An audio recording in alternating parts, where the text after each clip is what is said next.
Hello my dear learners, how are you all? I hope you are doing good. Today we are starting chapter number 2 of your geography social science book. The name of your chapter is Land, Soil, Water, Natural Vegetation and Wildlife Resources. So इसके बारे में हम पढ़ेंगे. All of these things are today's topic to learn. Land, soil, water, natural vegetation, all of these things we are going to see today. These are the objectives that you are going to learn, the things you are going to learn today. Let's see the reading of the chapter. Okay, the life of the people living at the place is greatly affected by the land, quality of soil, availability of water and natural vegetation and wildlife of that place.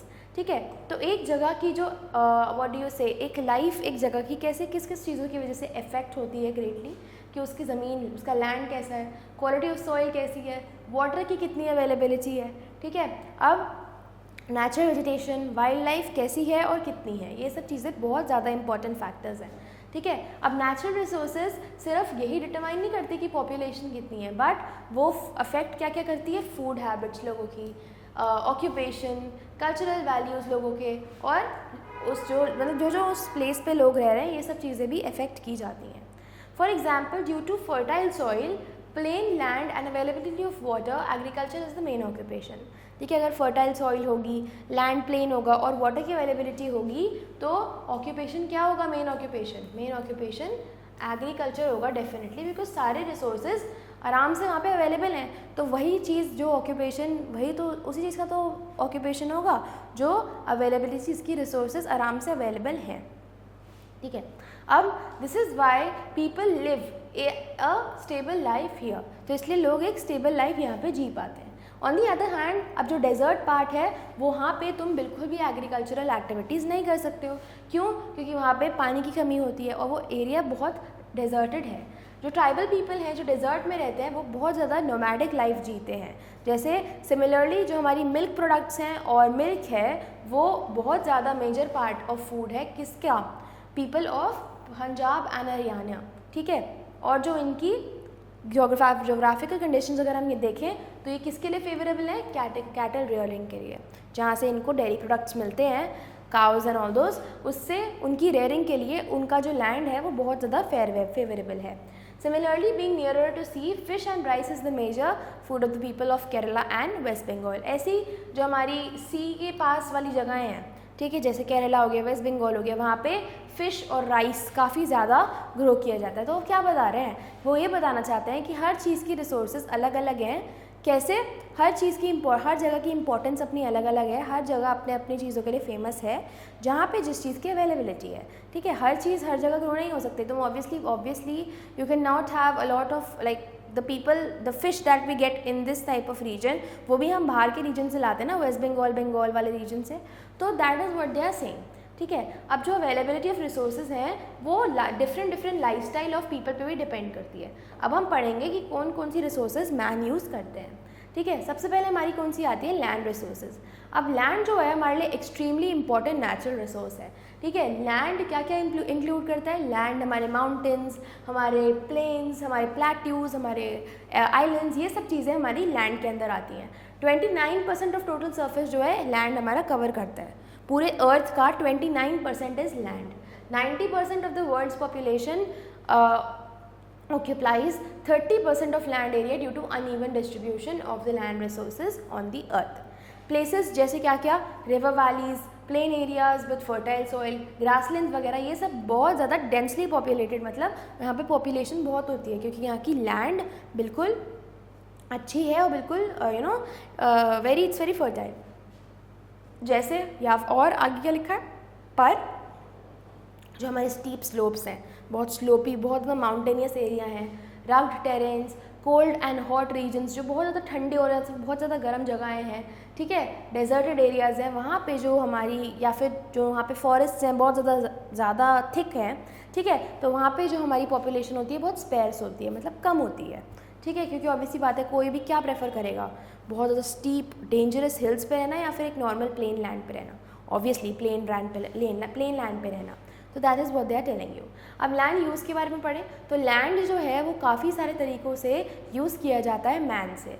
ठीक है। अब land एक ऐसी resource है जो cultivation के लिए, cultivation किस किस चीज़ की, of crops, grazing of animals, building houses, roads, mining, manufacturing, इन सब चीज़ों के लिए होती है। अब using land for different purposes is termed as land use. जब हम लैंड को यूज़ करते हैं डिफरेंट पर्पसेस के लिए, उस पर्टिकुलर चीज़ को हम लैंड की यूज़ या फिर लैंड की कंजम्पशन भी बोलते हैं। People live conveniently and in more systematic and developed way in areas where suitable land is available. अब लोग उन जगहों पे रहना ज़्यादा प्रेफर करते हैं जहाँ पे लैंड है वो बहुत अच्छा है, लैंड की क्वालिटी बहुत अच्छी है, वो बिल्कुल प्लेन लैंड्स या ग्रासलैंड्स पे रहना प्रेफर करते हैं। अब आप देख सकते हो कि ऑस्ट्रेलिया में 6% तो लैंड एग्रीकल्चर के लिए है, 56% ग्रासलैंड्स है, 14% फॉरेस्ट है और अदर यूजेस के लिए 24% है। ये सब चीज़ें हैं, ये आप टेबल देख सकते हो। इंडिया का पढ़ते हैं, इंडिया में 57% agriculture, then 4% grasslands, 22% forest and 17% other uses हैं। ठीक है, अब फैक्टर्स देखते हैं जो लैंड यूज़ को अफेक्ट करते हैं। सबसे पहले है टोपोग्राफी, मतलब लोकेशन क्या है। अब फिजिकल फीचर्स जो हैं एक एरिया के बहुत ज़्यादा डिपेंड करते हैं, बहुत ज़्यादा इफेक्ट होते हैं लैंड यूज़ से। ठीक है, अब fertile plains with a good network of rivers are sustainable for the development. On the other hand lofty mountain might not be suitable. Topography मैंने आपको बताया ना, लोकेशन, वो क्या बता रहे हैं कि जो फर्टाइल प्लेन्स हैं जहाँ पे रिवर्स का नेटवर्क भी अच्छा है, वो जो है लोग उन्हें क्या समझेंगे, सूटेबल समझेंगे कि हाँ हम यहाँ पे रह सकते हैं। पर जो लोफ्टी माउंटेन्स हैं, ठीक है, जहाँ पे रोड्स और रेलवेज़ को कंस्ट्रक्ट करना बहुत डिफ़िकल्ट है, वहाँ पे लोग प्रेफर कम करेंगे रहना। तो ये लिखा है टोपोग्राफी मतलब लोकेशन। नेक्स्ट क्या है, economical factors. A land will not be used if the cost of using it is high. अब जो वो एक पर्टिकुलर लैंड है, अगर उसकी कॉस्ट, उस पर्टिकुलर लैंड की कॉस्ट बहुत ज़्यादा हाई है तो ऑब्वियस सी बात है कोई भी इंसान उस पर जाके नहीं रहेगा। ठीक है, अगर उसकी कॉस्ट बहुत हाई है।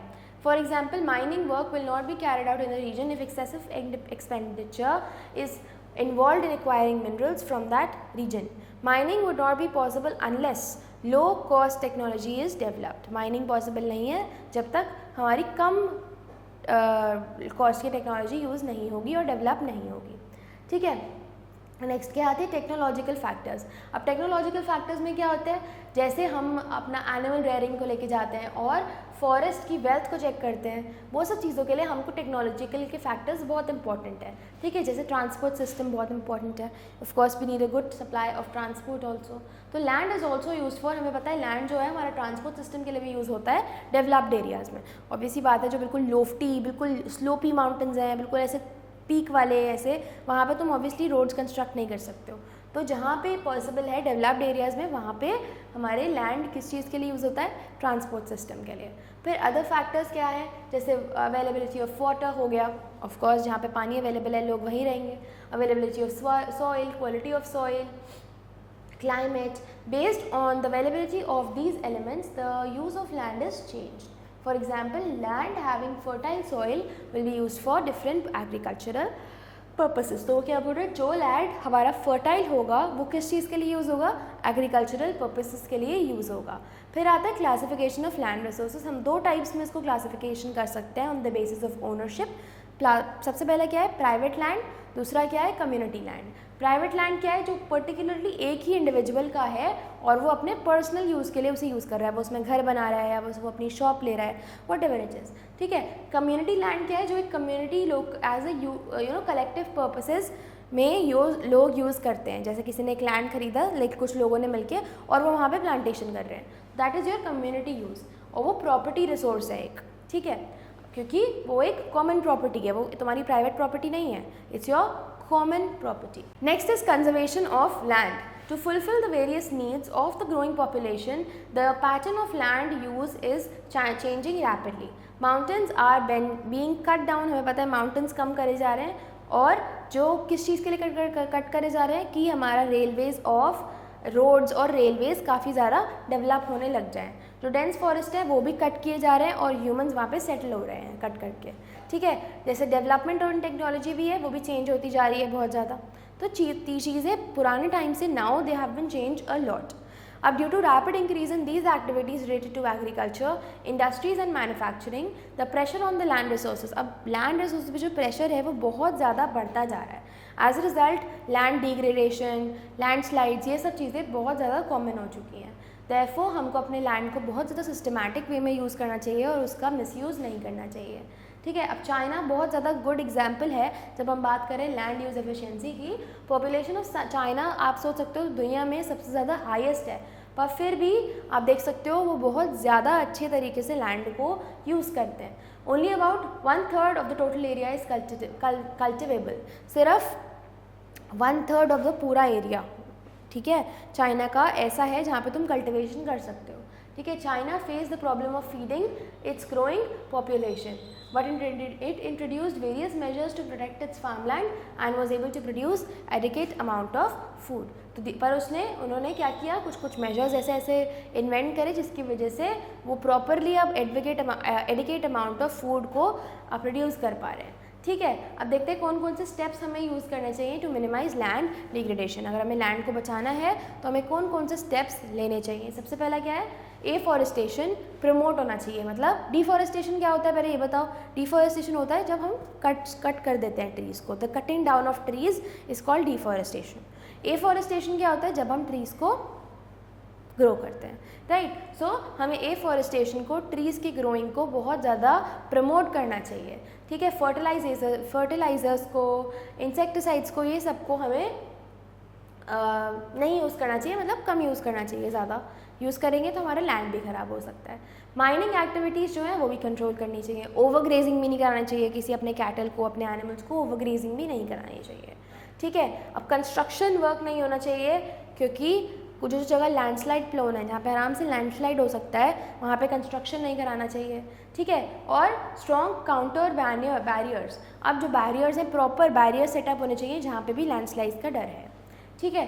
अब क्या है, सॉइल रिसोर्सेज के बारे में पढ़ेंगे। सॉइल है top most layer of the earth surface, जो अर्थ की सरफेस है उसका टॉप मोस्ट लेयर क्या है, सॉइल। किस चीज़ के लिए यूज़ की जाती है, वेजिटेशन के लिए। क्रॉप प्रोडक्शन किस पर डिपेंड करती है, on the quality of soil. Human beings and other animals जो हैं वो डायरेक्टली या इनडायरेक्टली सॉइल पे हम सब डिपेंड करते हैं, बिकॉज अगर सॉइल नहीं होगा हमारे प्लांट्स, हमारे वेजिटेबल्स नहीं उगेंगे और हम भी कुछ भी कंज्यूम नहीं कर पाएंगे, ठीक है। अब सॉइल फॉर्मेशन के बारे में पढ़ेंगे और हमें क्या ये भी बता रहे हैं कि सॉइल मोस्ट इंपॉर्टेंट रिसोर्स है, ठीक है। सॉइल फॉर्मेशन बहुत ज़्यादा लॉन्ग और स्लो प्रोसेस है, बहुत सारे ईयर्स भी लग जाते हैं to make 1 centimetre thick layer of soil. Due to influence of wind, water, decomposition of organic matter and human activities, huge rocks continuously break down into smaller pieces. This process is called weathering. तो इस process को हम क्या बोलते हैं, weathering बोलते हैं। weathered rocks जो हैं वो ऑर्गेनिक मैटर के साथ मिक्स हो जाते हैं और हमारा सॉइल के, अब हमें इससे क्या पता चलता है कि सॉइल एक मिक्सचर है, किस चीज़ का, रॉक्स का, मिनरल्स का और ऑर्गेनिक मैटर का मिक्सचर है हमारा सॉइल। अब फैक्टर्स देखते हैं of soil formation. Parent rock, सबसे पहला क्या है factor, parent rock. The parent rock determines the, क्या क्या डिटरमाइन करता है पेरेंट रॉक। पेरेंट रॉक मतलब सबसे बड़ा रॉक जिससे छोटे छोटे रॉक्स बनते हैं, समझ रहे हो। क्या क्या डिटरमाइन करता है, colour, composition, chemical properties, permeability etcetera, ये सब चीज़ें जो है पेरेंट रॉक से डिटरमाइन की जाती हैं, ठीक है। अब सॉइल का टेक्सचर जो है वो किस पे डिपेंड करेगा, सॉइल का टेक्सचर डिपेंड करेगा पेरेंट रॉक पे। Relief and the nature of the slope, ठीक है। The role of relief and the nature of the slope वो बहुत इंपॉर्टेंट है for the formation of soil, ठीक है। और जो है the nature of the slope क्या डिटरमाइन करता है कि कहाँ पे किस जगह पे कितनी सॉइल एक्यूमुलेट इकट्ठी हो सकती है, ठीक है। तो ये हमारा सेकेंड पॉइंट हो गया। थर्ड क्या है, फ्लोरा एंड फौना। फ्लोरा क्या होता है एंड फौना क्या होता है, देखते हैं। The rate of soil formation बहुत ज़्यादा बढ़ जाता है जहाँ पे, जिस जगह पे प्लांट्स और एनिमल्स हो जाती है ना, उन जगह पे बहुत ज़्यादा हमारा सॉइल फॉर्मेशन बढ़ जाता है, ठीक है। The organic matter and decay and recycle nutrients. Next क्या है, क्लाइमेट और फिर है टाइम। अब क्लाइमेट देखते हैं पहले। रेन और टेम्परेचर जो बहुत बड़े फैक्टर्स हैं सॉइल फॉर्मेशन के, वो भी हमारी बहुत ज़्यादा इंपॉर्टेंट है। जो rate of weathering of rocks हैं वो बढ़ जाती है समर्स में, विंटर्स में और रेन्स में, ठीक है। टाइम हमें पता होना चाहिए कि फॉर्मेशन ऑफ सॉइल का करेक्ट टाइम क्या है, और हमें ये भी पता होना चाहिए कि वो एक स्लो और कंटिन्यूस प्रोसेस है, ठीक है। नेक्स्ट क्या है, सॉइल प्रोफाइल। ये बहुत इंपॉर्टेंट है, even the diagram of this particular thing is very important, ठीक है। तो फॉर द सॉइल प्रोफाइल सबसे पहले अगर मैं आपको समझाने पे आती हूँ तो सबसे पहले हमारे पास आती है टॉप सॉइल, ठीक है। तो आपको ये चीज़ें अच्छे तरीके से याद होनी चाहिए। सबसे पहले हमारे पास क्या आती है, टॉप सॉइल, जिसे हम क्या बोलते हैं, होराइजन ए। वो टॉप मोस्ट लेयर है और वो high content of organic matter या फिर हमें उसमें प्रेजेंट होता है टॉप सॉइल में, ठीक है। डार्क इन कलर होती है और बहुत ज़्यादा इंपॉर्टेंट है प्लांट ग्रोथ के लिए। आप देख सकते हो टॉप सॉइल के अंदर ऑर्गेनिक लेयर भी प्रेजेंट होती है। This is dark in colour and इसकी बहुत ज़्यादा इम्पॉर्टेंट है for the growth, it is very important for the growth, ठीक है। आगे देखते हैं नेक्स्ट क्या है, होराइजन बी सब सॉइल। अब इसके नीचे हमारे पास क्या आती है, इसके नीचे हमारे पास आती है सब soil, the layer just below the top soil. Top soil के नीचे वाली लेयर क्या होती है, सब सॉइल। ये क्या क्या कंसिस्ट करती है, sand, silt and clay. It has limited amount of organic matter. अब यहाँ पे ऑर्गेनिक मैटर तो कम होता है, इसमें ऑर्गेनिक मैटर जो है वो बहुत ज़्यादा है। इसमें जो हमारा ऑर्गेनिक मैटर है it is less organic matter, so I am writing less OM, so it has less organic matter. Third क्या है हमारे पास, थर्ड वी हैव अब देखो ये बात और ध्यान रखना कि होराइजन A और B मतलब टॉप सॉइल और सब सॉइल मिलके ट्रू सॉइल बनाते हैं। तो when you right like this top soil plus true soil मिलके क्या बनाते हैं, ओके या so top soil plus second one is what, सब सॉइल मिलके हमारी ट्रू सॉइल की फॉर्मेशन होती है, ठीक है। तो आप यहाँ पे भी लिख सकते हो top soil and sub soil, this is true soil.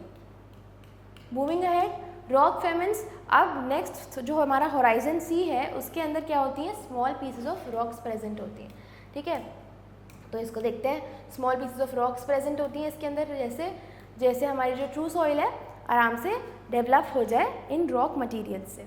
तो आप देख सकते हो यहाँ पे पेरेंट मटेरियल मतलब रॉक्स का मटेरियल, रॉक के फ्रैगमेंट्स, ठीक है। नेक्स्ट क्या है, पेरेंट रॉक। लास्ट वाला क्या है, होराइजन D में हमारे पास क्या आता है, पेरेंट रॉक या फिर आप इसे क्या बोल सकते हो, बेड रॉक, ठीक है। ये जो है ये बहुत ज़्यादा डेप्थ पे प्रेजेंट होती है, ठीक है। Lies some at some depth below horizon C, horizon C के नीचे, इसके नीचे प्रेजेंट है ये आप देख सकते हो, और इसके अंदर बहुत ज़्यादा सॉलिड रॉक्स प्रेजेंट होते हैं, ठीक है। तो यहाँ पे हमारे सिर्फ आई राइट हियर, सिर्फ सॉलिड के जो रॉक्स हैं वो प्रेजेंट होते हैं। Are you able to understand this, I hope you are.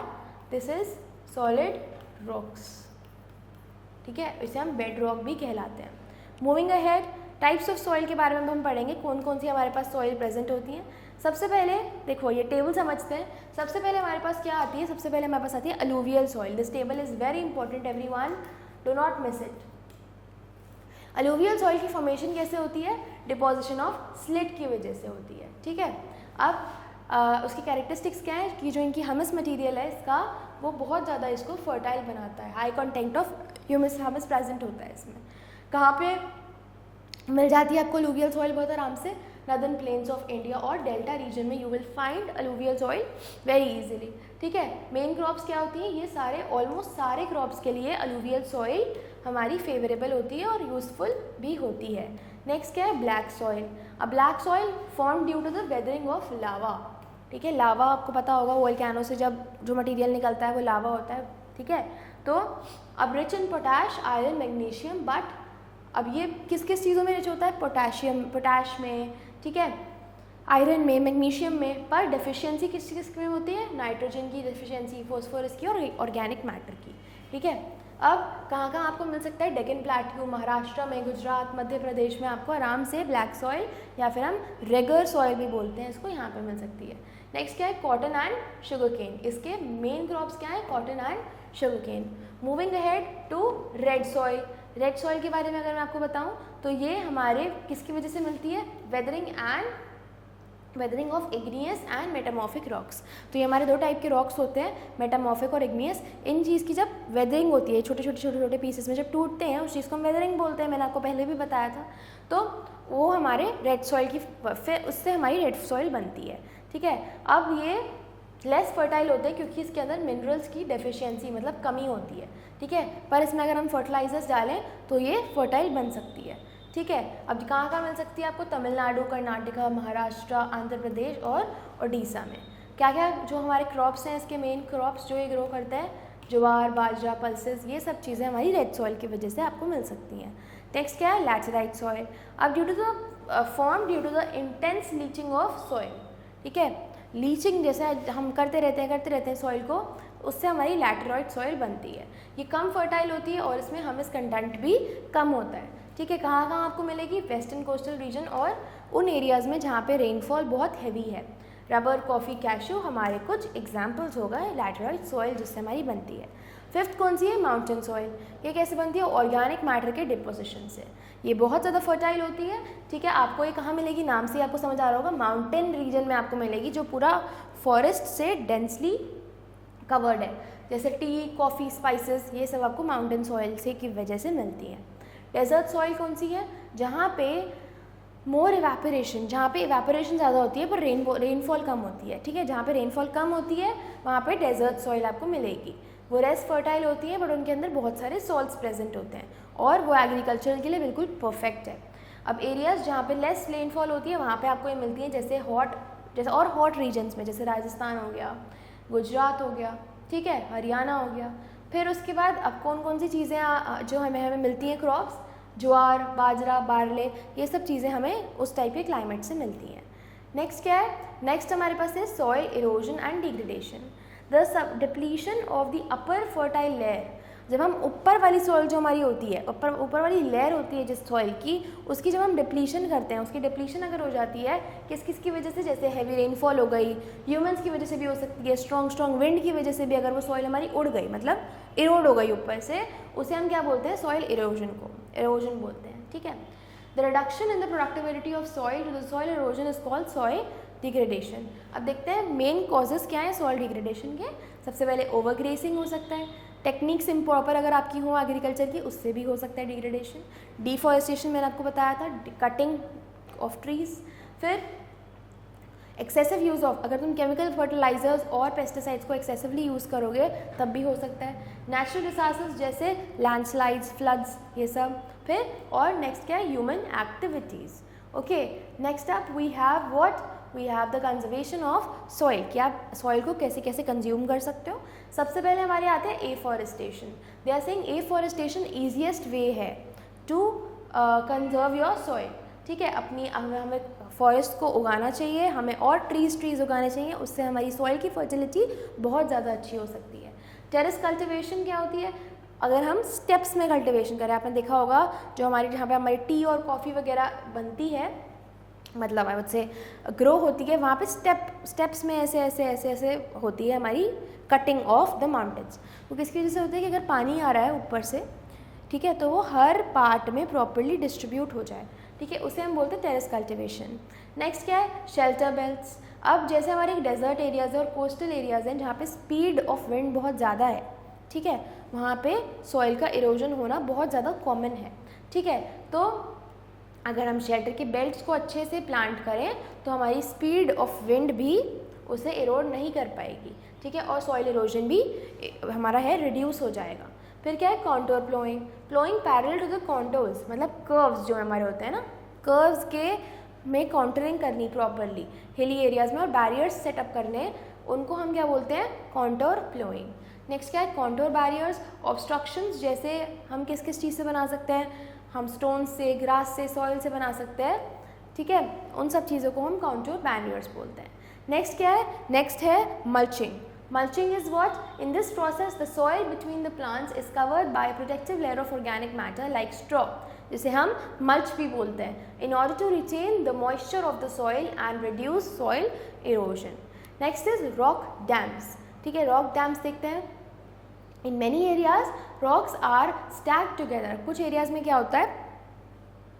हमारी जो है सॉइल, जो हमारी रॉक्स हैं वो एक साथ ऐसे इकट्ठे हो जाते हैं, स्टैक हो जाते हैं, आपने देखा भी होगा।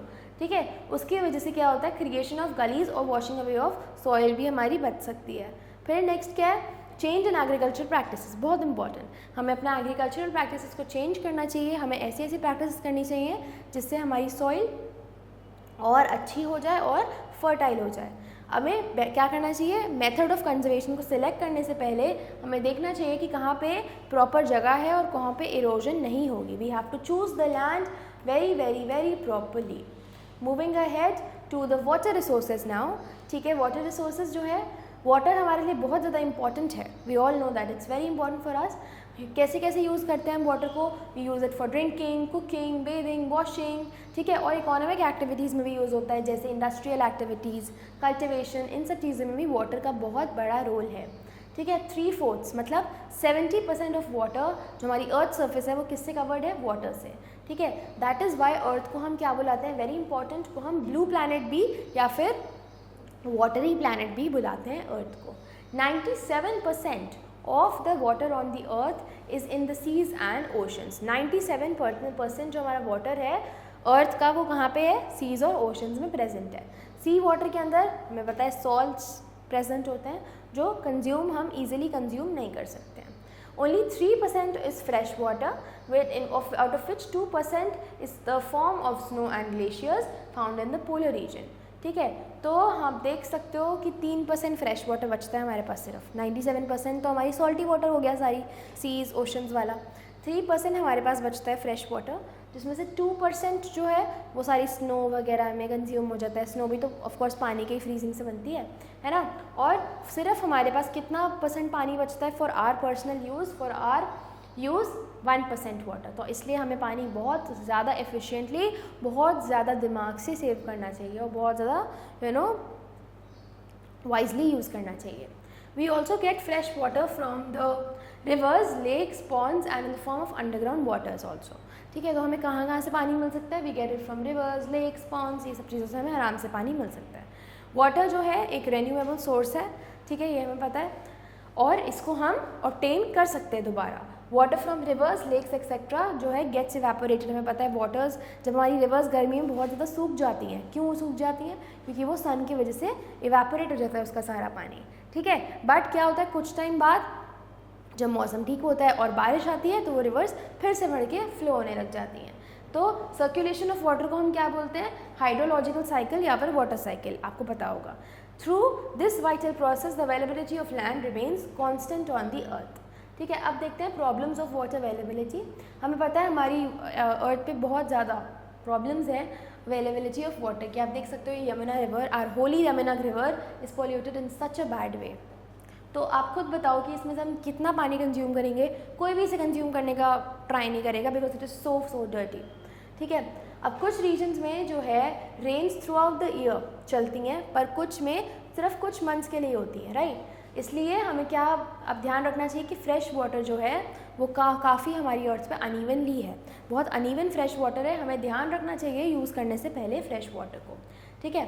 This affects human resources, the concentration of population in the world, density of the population low in areas where the water is not easily available.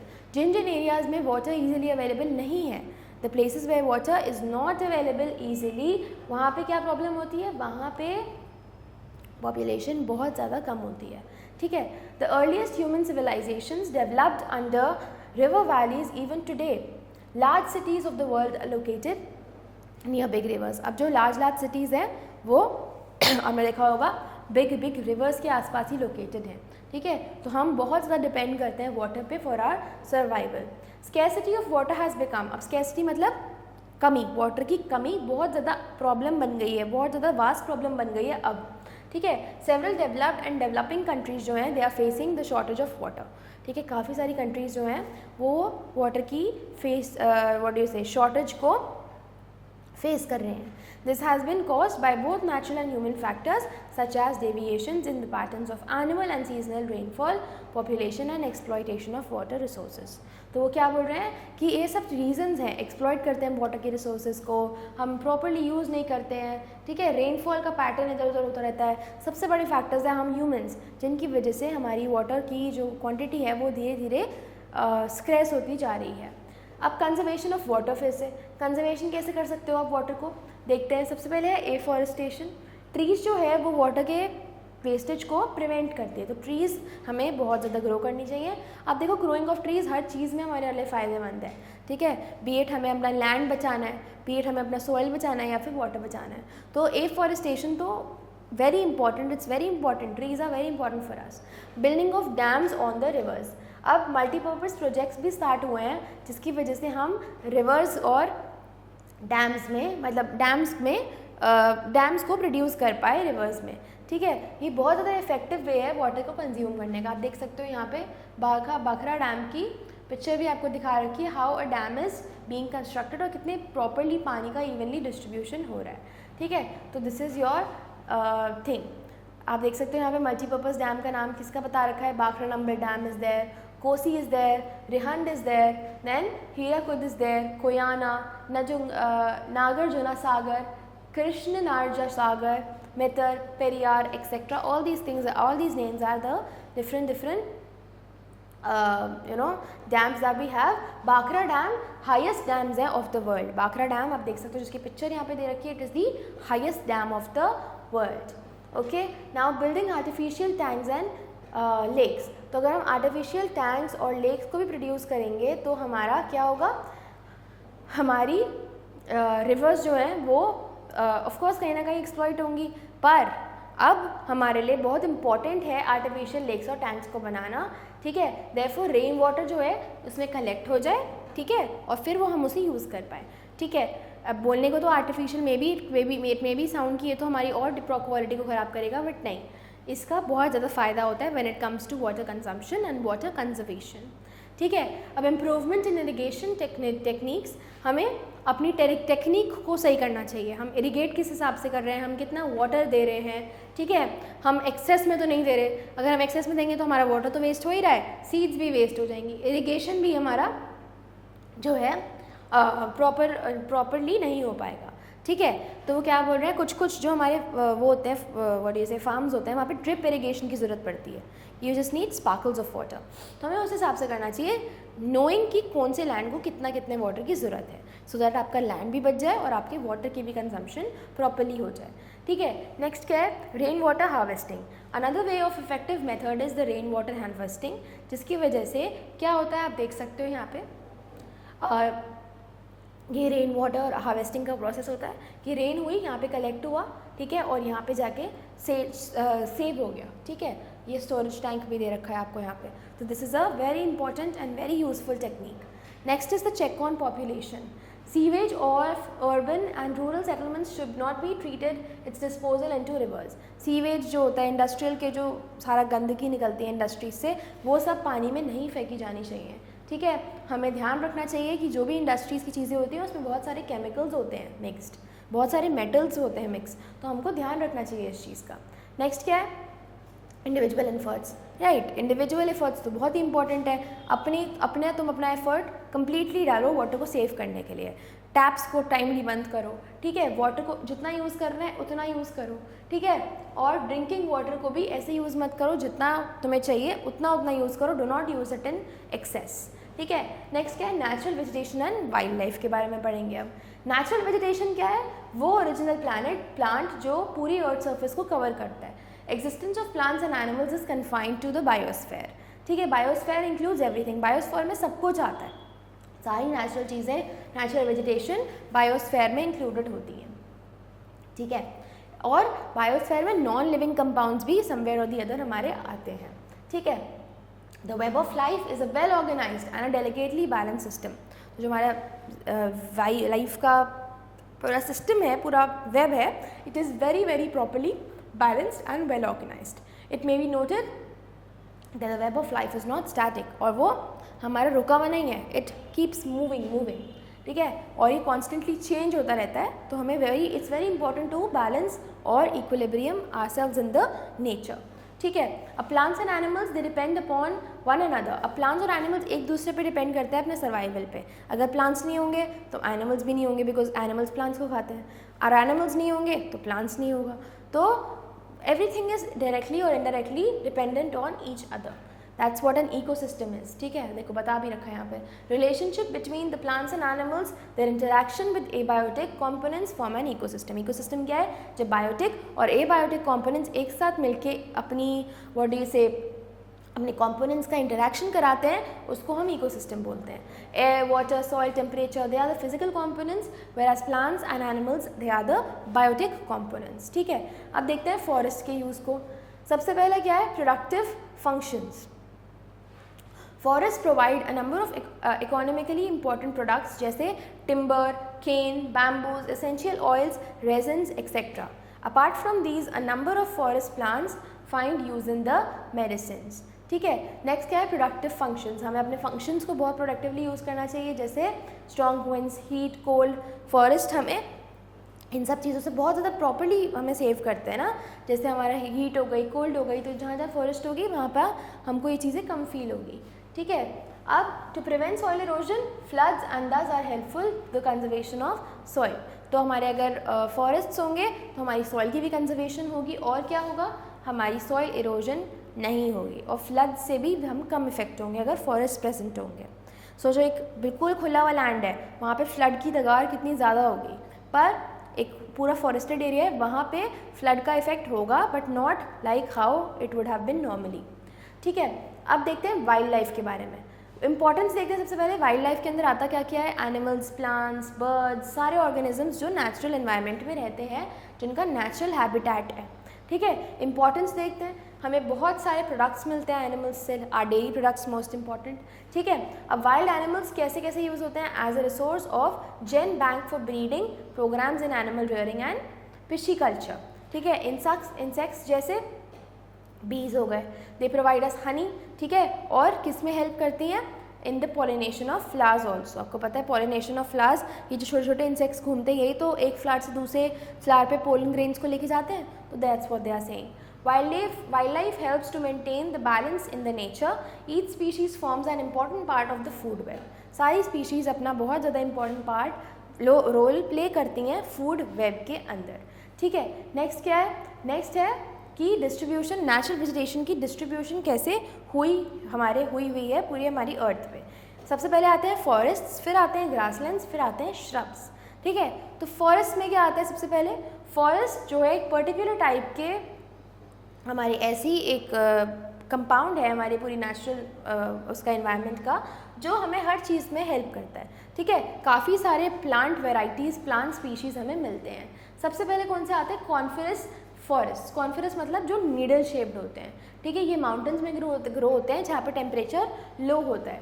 ठीक है. और इनका जो शेप और साइज़ है वो अडेप्ट होता है किसके बेसिस पे, on the basis of the climate of the area.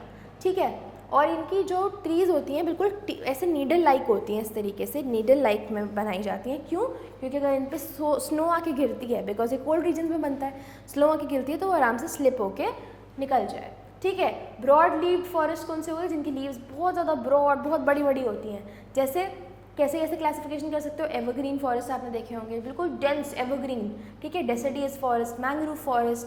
सबसे पहले पढ़ते हैं एवरग्रीन फॉरेस्ट. एवरग्रीन फॉरेस्ट हमें कहाँ पे मिलते हैं, जहाँ पे रेनफॉल बहुत हाई होती है. ठीक है. और ये पूरे साल, पूरे through out the year green रहते हैं. आप इसके नाम से भी बता सकते हो, एवरग्रीन. ठीक है. अब डेसिडियस फॉरेस्ट कौन से होते हैं, डेसिडियस फॉरेस्ट जहाँ पे मॉडरेट रेनफॉल होती है. ठीक है. टीक ट्रीज हो गए, they are predominant in such forest, but others are shrubs also grow. These trees shed their leaves in winters and summer months. ये वाली जो ट्रीज होती हैं ये अपने लीव्स को विंटर या समर मंथ्स में श्रेड भी करते हैं. These forest frequently have thick underground at light penetrate the ground. ठीक है. नेक्स्ट है थॉर्नी फॉरेस्ट. थॉर्नी फॉरेस्ट मतलब क्या होते हैं, जो सेमी एरिड एरियाज़ में बनाए जाते हैं. ठीक है. वाटर की डेंसिटी यहाँ पे बहुत ज़्यादा कम होती है. जो ट्रीज़ हैं वो बहुत ज़्यादा स्पेसली, बहुत फैली हुई हमारी प्रेजेंट होती हैं. ठीक है. और इससे जो है हमारे ट्रांसपिरेशन की भी लॉस कम होता है. फिर क्या है, मैंग्रोव फॉरेस्ट. मैंग्रोव फॉरेस्ट आपको सी कोस्ट और डेल्टास पे बहुत इजीली मिलेगा. ठीक है. These plants they are adopted to grow in saline as well as fresh water. Saline मतलब सॉल्टी वाटर, और फ्रेश वाटर दोनों टाइप ऑफ वाटर्स में ये ग्रो हो सकते हैं. नेक्स्ट क्या आता है, ग्रासलैंड. अब ग्रासलैंड्स क्या है, बड़े बड़े एरियाज जहाँ पे ग्रासेस से पूरा कवर्ड है, लॉन्ग बिल्कुल वास्ट एरियाज. तो क्या वास्ट एरियाज जहाँ पे ग्रासेस होते हैं, एनुअल प्लांट्स बनाए जाते हैं, और जहाँ पे रेनफॉल कम होती है और सॉइल क्वालिटी भी थोड़ी पुअर हो रहती है. ठीक है. अब नेक्स्ट क्या है, श्रब्स. और यहाँ पे ध्यान रखना, ग्रासलैंड्स पे हम ट्रीज एंड श्रब्स को ग्रो नहीं कर सकते हैं. ठीक है. श्रब्स क्या है, श्रब्स के अंदर हमारे कहाँ पे ग्रो होते हैं, श्रब्स बहुत ज़्यादा हॉट और या फिर बहुत ज़्यादा कोल्ड एरियाज़ में. ठीक है. जहाँ पे रेनफॉल काफ़ी कम है. श्रब्स जो हैं they are found in the deserts and the tundra region which are very hot और वेरी कोल्ड. ठीक है.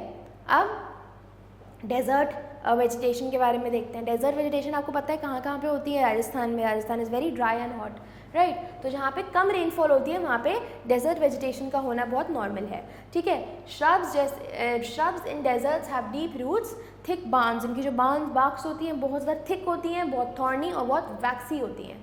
जैसे आपने देखा होगा कैक्टस, देखो लिखा हुआ भी है, includes cacti, thorny bushes, date palms. ये सारे की जो आपको देखना होगा, आपकी जो इसकी स्टेम्स होती हैं बहुत थिक और बहुत थॉर्नी होती हैं, ठीक है। नेक्स्ट क्या है? Tundra vegetation. तुंद्रा वेजिटेशन कहाँ पे फाइंड होता है? बेसिकली कहाँ पे आपको मिलता है? नदर्न कोल्ड रीजन में, जहाँ पे temperature remains very low through out the year. Through out the year जो हमारा टेम्परेचर है बहुत कम रहता है, ठीक है। This region remains covered with snow during the year but during short summers. When the snow melts, जब जैसे जैसे ये स्नो मेल्ट होती है, लिचन्स, मॉसेस और छोटे छोटे हमारे जो ग्रासेस हैं वो अपीयर हो जाती हैं उगना, ठीक है। अब कोई भी आपको टॉल ट्री यहाँ पे नहीं मिलेगी। नेक्स्ट क्या है? Conservation of forest and wild life, कि आप वाइल्ड लाइफ और फॉरेस्ट को कंज्यूम और कंजर्व कैसे कर सकते हो। हमें पता है इंडस्ट्रियलाइजेशन की वजह से हमारे जो फॉरेस्ट है धीरे धीरे कट हो रहे हैं, हम कोई चीज़ बंद करनी चाहिए, we should not do it. Deforestation जो है वो बहुत ज़्यादा इफेक्ट करती है वाइल्ड लाइफ को भी। ऑब्वियसली अगर फॉरेस्ट नहीं होंगे तो हमारे एनिमल्स के लिए रहने की जगह ख़त्म हो जाएगी। तो हमको बिल्कुल ध्यान रखना चाहिए that we are using the forest properly. आप देख सकते हो किस तरीके से डिप्लीशन हो रही है फॉरेस्ट्स की, ठीक है। सुनामीज़ की आ जाती हैं, कभी कभी लैंडस्लाइड्स आ जाती हैं, उनकी वजह से भी हमारे फॉरेस्ट बहुत ज़्यादा इफेक्ट होते हैं। तो जितना जितना us as humans जो हम कर सकते हैं, we should definitely do for our dear forests. Okay, अब देखते हैं कुछ इंपॉर्टेंट पॉइंट्स जो हम कंजर्वेशन ऑफ फॉरेस्ट में यूज़ कर सकते हैं। सबसे पहले आता है efficient use of forest products, ठीक है। अब हमें पता है trees are cut down to use wood as fuel. हमें पता है हम ट्रीज़ क्यों काटते हैं? कि हमारी जो वुड है वो यूज़ हो जाए for the making of fuel, ठीक है। अब पेपर जो है वो किससे मैन्युफैक्चर्ड होता है? From the wood pulp. तो using paper judiciously and recycling paper we can save trees. अगर हम पेपर को बिल्कुल प्रॉपर्ली यूज़ करेंगे और उसे रिसाइकल करते रहेंगे पेपर को, तो हम बहुत ज़्यादा ट्रीज़ को व्हाट डू वी से, हम सेव कर सकते हैं ट्रीज़ को, ठीक है। अब increase demand for products such as ivory, hides etcetera puts pressure on the wildlife and forest. By reducing consumption of these products we can save these resources, ठीक है। नेक्स्ट क्या है? हमें national parks, wildlife sanctuaries, ये सब चीज़ें बनानी चाहिए सो दैट हमारी जो वाइल्ड लाइफ है वो कहीं प्रॉपर प्रोटेक्टेड जगह पे रहे, ठीक है। अब क्या लिखा है? उनको क्या करना चाहिए? They should be created to protect the plants and animals. In these protected areas plants and animals occupy their natural habitat. In these areas human activity जैसे हंटिंग, फिशिंग एक्सेट्रा प्रोहिबिटेड होती है, क्योंकि यहाँ पे वाइल्ड लाइफ सैंक्चुरीज बनती हैं। Next क्या है? Preservation of creeks, lakes and wetlands. हमारे वेटलैंड्स हैं जो हमें चाहिए होते हैं कि हमें पॉल्यूशन से बचाएं, उन सब चीज़ों को हमें अच्छे तरीके से कंज्यूम करना चाहिए और प्रोटेक्ट भी करना चाहिए, ठीक है। They are also important as many people depend on the wetlands. अब काफ़ी सारे जो पीपल हैं वो वेटलैंड्स पे भी डिपेंड करते हैं for their food and there income. तो अगर हम नहीं कंज्यूम करेंगे तो ऑफकोर्स उन लोगों को भी बहुत ज़्यादा लॉस हो सकता है, ठीक है। अवेयरनेस प्रोग्राम्स हमें बहुत इंपॉर्टेंट है। We should practise some awareness programmes, जैसे वन महोत्सव आपने देखा होगा, wildlife week, right, etcetera. ये कुछ ऐसे हमारे प्रोग्राम्स हैं जिससे लोग अवेयर होंगे कि हमें अपने ट्रीज़ को, अपने फॉरेस्ट को, they are some of the programmes जिससे हमें क्या पता चलेगा कि जिससे हमारी जो ट्रीज़ हैं और फॉरेस्ट्स हैं वो सेव हो सकती हैं, ठीक है। अब स्कूल्स के अंदर भी इको क्लब प्रेजेंट होना चाहिए जो बच्चों के स्टूडेंट्स को इंकरेज करे कि हमें पार्टिसिपेट करना चाहिए किस किस चीज़ों में, फॉरेस्ट को और ट्रीज़ को सेव करने में, ठीक है। Awareness programmes, NGOs, all these things also are very important and they should be initiated by the government, ठीक है। Enactment of the laws have been framed against poaching. Usage of certain animal products have been banned. For example, Sehtood shawl made from hair of the Tibetan antelope is banned. Strict penalties should be applied under laws such as Wildlife Protection Act and the Forest Act. ठीक है, तो काफ़ी जो है सारी penalties भी लगनी चाहिए if someone is exploiting the forest. ठीक है। Special conservation programmes and organisations. अब कुछ हमारे प्रोग्राम्स भी हैं जो बहुत ज़्यादा स्पेशल हैं फॉर द वाइल्ड लाइफ, जैसे प्रोजेक्ट टाइगर, और भी ऐसे प्रोजेक्ट टाइगर जैसा है वैसे और भी हमारे लॉन्च होने चाहिए प्रोग्राम्स। प्रोजेक्ट टाइगर क्या एम था कि बंगाल टाइगर्स जो हैं उनको हम सेव करें और उनके हैबिटेट को प्रिजर्व करें, ठीक है। ऑर्गेनाइजेशंस हो गई जैसे SPCA, society for prevention to cruelty of animals, ठीक है। World wide fund for nature WWF, ये सारी डेफिनेशंस आपको, मतलब ये सारी फुल फॉर्म्स भी आपको याद होनी चाहिए एंड शॉर्ट फॉर्म्स भी। तो ऐसी ऐसी ऑर्गेनाइजेशंस हमारी सोसाइटी में और ज़्यादा बढ़नी चाहिए, ठीक है। तो it's our prime duty to conserve our plants and animals, ठीक है। हमें, हमारी बहुत बड़ी ड्यूटी है कि हम अपने प्लांट्स और एनिमल्स को प्रॉपर वे में कंजर्व करें। I hope this is clear, right. The reading of the chapter, we'll do the exercises now. First we have the MCQs. What percent of the earth's area is occupied by land? A, 45% area, earth's area is occupied by the land, ठीक है। उसके बाद which of the following steps should be taken to the major threat of the environment? B, okay. D, certification. Next is the rainfall is recycled through the process of evaporation, condensation and photosynthesis, calcitriation, precipitation या फिर liquidation. You can all tell this. Rainfall तुम कैसे recycle कर सकते हो? Evaporation से, condensation से और प्रेसिपिटेशन से, ठीक है। नेक्स्ट क्या है? Excessive dash leads to the deposition of salts on the surface, irrigation, B1, okay. Moving on to the fill in the blanks now. Fill in the blanks, the first one, using land for different purposes is called land use. Dash land is owned by an individual, private land, ठीक है। 3/4 of the earth's surface is covered with water, so answer is 3/4. Dash dam is one of the highest dam, it is Bhakra Dam. Wildlife refers to all the plants, animals, birds, organisms which live in their natural habitat, ठीक है। अब true and false देखते हैं। Deforestation is the plantation of trees. No, deforestation is the cutting of trees, so false. In deciduous forest, trees shed their leaves in all regions, false. Water is a non-renewable source, false, ठीक है। Water आप renew कर सकते हो by the process of water cycle.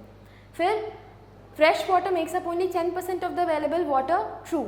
Water harvesting is related to rainwater, again true, okay. Moving ahead to the question answers. What are the different type of natural vegetation? हमें पता है natural vegetation कौन कौन सी हमारे आसपास present है. We have all read about the soils and wildlife, so directly you can make your answer from that, okay.